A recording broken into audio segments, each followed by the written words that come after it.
أشهد أن محمدا رسول الله.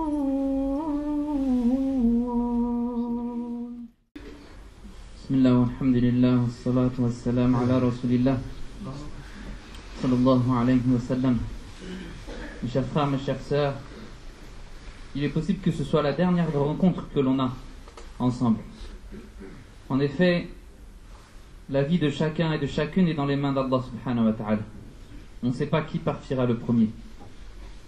Donc on vous demande d'écouter avec vos cœurs, pas uniquement avec vos oreilles. Ouvrez vos cœurs. En effet, la situation de la communauté musulmane est critique aujourd'hui. Est-ce qu'on peut être satisfait de cette situation que les musulmans vivent aujourd'hui? Bien sûr que non. Pourtant, le prophète sallallahu alayhi wa sallam, il nous a montré la voie. Pourtant, cette communauté ne cesse d'augmenter en nombre. Pourtant, cette communauté a été choisie. C'est une communauté qui est représentante sur terre, subhanallah, qui est témoin sur terre. C'est une communauté de miséricorde. C'est une communauté de guidés. C'est une communauté que le prophète sallallahu alayhi wa sallam a établie. Et il a sacrifié et tout donné pour cette umma, pour cette communauté. Pourquoi? Pour quelle raison est-on arrivé à ce niveau de faiblesse et de rabaissement? Pourquoi on est arrivé à un état où on n'est pas satisfait de nous-mêmes? C'est-à-dire même de nous-mêmes, de nos actions, on n'est pas satisfait. Pourquoi en est-on arrivé là? Parce qu'on a diminué dans une chose et on a délaissé aussi cette chose-là. Quelle est cette chose? Cette chose qui nous a été révélée par Allah subhanahu wa ta'ala, qui a été révélée au dernier des prophètes alayhi salatu wa salam. C'est son livre, Al-Qur'an, qui a été révélé par Allah subhanahu wa ta'ala. C'est cette chose qui nous a été révélée et qu'on a délaissée et sur laquelle on s'est éloigné. En effet, le Qur'an, c'est une guidée pour les mondes, c'est une guidée pour les gens. Tous ceux qui cherchent la réussite et tous ceux qui cherchent l'élévation dans ce monde, alors ils se trouvent à travers le Qur'an.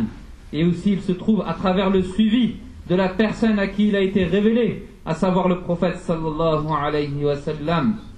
Et le fait qu'on l'a délaissé, le fait qu'on s'est éloigné de ce Qur'an, ça nous a rabaissé. Subhanallah. Le Qur'an, mes chers frères, mes chères sœurs, ce livre qu'Allah subhanahu wa ta'ala il nous a révélé, c'est la voie du musulman et de la musulmane. Ce Qur'an, et à travers ce Qur'an, c'est le bonheur dans ce monde et c'est la réussite dans l'au-delà. Pour le croyant, ce Qur'an, c'est une cause d'élévation. C'est une cause d'élévation dans ce monde et dans l'au-delà, pas uniquement dans ce monde, subhanallah. C'est une cause subhanallah, que les gens du ciel, ils le regardent. C'est une chose que les gens du ciel lui donnent de l'importance, même si la personne elle est pauvre, même si elle est dans une situation difficile à travers les choses de ce bas monde, mais elle est élevée chez Allah à travers ce Qur'an. Et beaucoup d'exemples, par exemple au temps du prophète alayhi salatu wassalam, beaucoup de compagnons qui ont été élevés malgré leur pauvreté, malgré leur situation critique, mais Allah leur a donné de l'importance et Allah subhanahu wa ta'ala les a élevés. Car en effet, celui qu'Allah élève, personne ne peut le rabaisser. Et celui qu'Allah il rabaisse, personne ne pourra l'élever. Combien d'exemples? Parmi ces exemples, Bilal al-Habashi, radiyallahu anhu, Bilal, qui était esclave d'Éthiopie, qui avait la peau noire, mais quelle valeur il avait chez Allah subhanahu wa ta'ala. Pourquoi?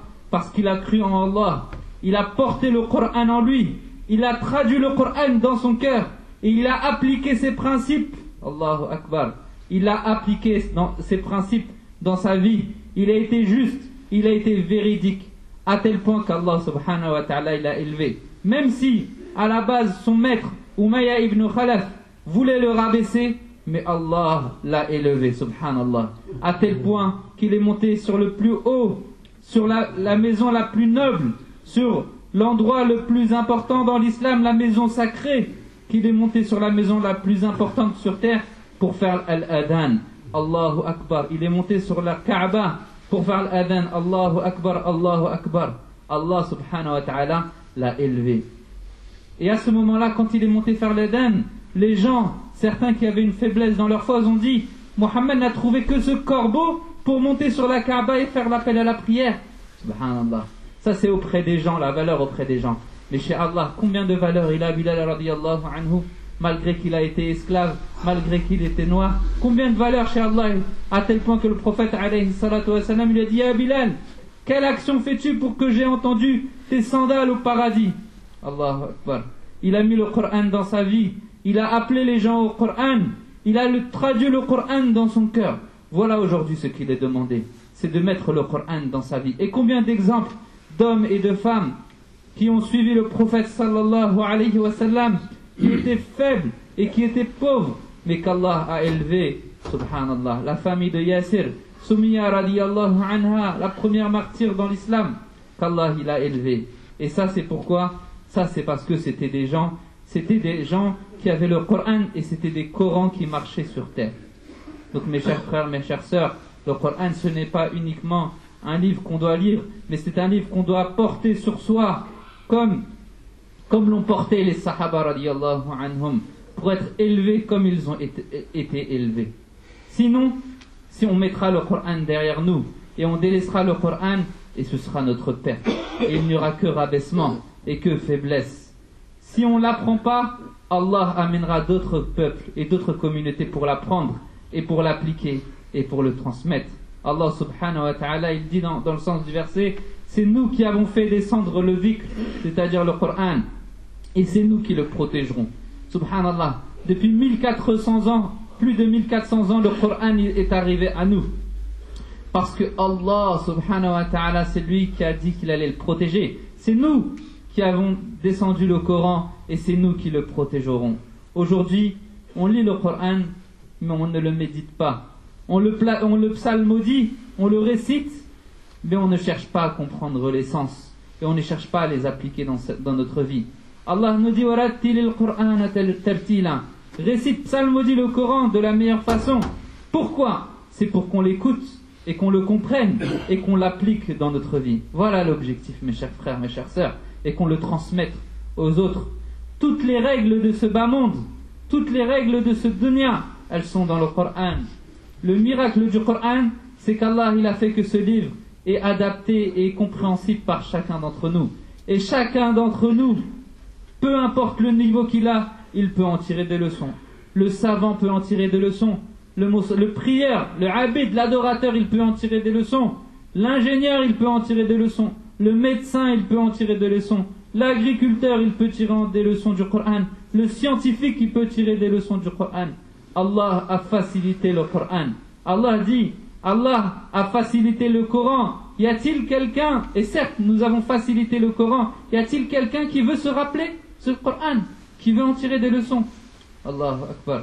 Ce livre, mes chers frères, mes chères sœurs, le Coran, le profit de sa lecture vient selon notre investissement et notre implication. Quand est-ce qu'on va profiter? Qui va profiter? C'est celui qui va s'investir pour ce Coran et qui va s'impliquer.